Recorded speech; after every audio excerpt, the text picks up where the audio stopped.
आम चुनावों के साथ आम चुनौतियों का भी सिलसिला शुरू हो जाता है। एक बड़ी चुनौती आ रही है महाराष्ट्र के उस्मानाबाद इलाके में, जिसे अब धाराशिव के नाम से जाना जाता है। धाराशिव के कलेक्टर ने निर्वाचन आयोग को एक चिट्ठी लिखी है।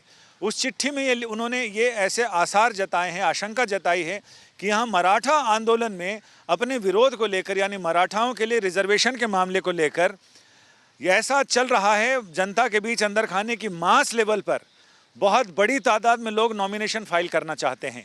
और अगर ज़्यादा संख्या में नॉमिनेशन हो गए तो उन्होंने कहा है निर्वाचन आयोग से कि बैलेट पेपर पर चुनाव कराने को लेकर भी निर्वाचन आयोग को अपना मन तैयार कर लेना चाहिए, यानी वैकल्पिक व्यवस्था कर लेनी चाहिए, क्योंकि उन्हें ऐसी खुफिया जानकारी मिली है कि लोग बड़ी तादाद में नॉमिनेशन दाखिल करना चाह रहे हैं। ऐसा ही एक मामला 2019 में निज़ामाबाद में आया था, तेलंगाना में। उस समय भी लोगों ने टीआरएस के कविता के खिलाफ बड़ी तादाद में लोगों ने अपने उम्मीदवारी जता दी थी, और वो हल्दी के किसान थे, टर्मरिक फार्मर्स। उन्होंने लगभग 185 लोगों ने के नॉमिनेशन फाइल हो गए थे, और ऐसे में एक बड़ा मतपत्र बनाया गया, अलग से मतपेटी का इंतज़ाम किया गया, क्योंकि ईवीएम मशीन की एक सीमा है।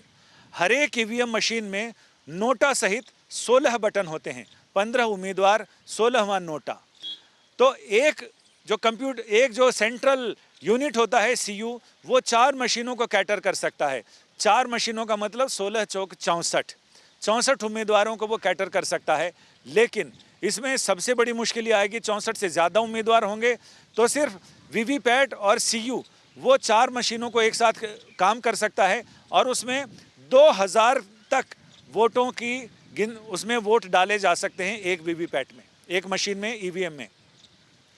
64 से ज़्यादा उम्मीदवार होंगे तो 2 सेट लगाना मुश्किल है। लिहाजा ऐसे में निर्वाचन आयोग ऐसी स्थिति में बैलेट पेपर पर चुनाव कराता है। और निज़ामाबाद में भी यही हुआ था जब बैलेट पेपर पर चुनाव कराए गए थे। इस बार भी निर्वाचन आयोग से कहा गया है कि निर्वाचन आयोग इस बात के वैकल्पिक इंतजाम करने का माइंड में सेट कर ले कि अगर ज़रूरत पड़ी तो उन्हें इस व्यवस्था के लिए भी अपने आप को तैयार रखना पड़ेगा, क्योंकि ऐन वक्त पर व्यवस्था करने में मुश्किल हो सकती है।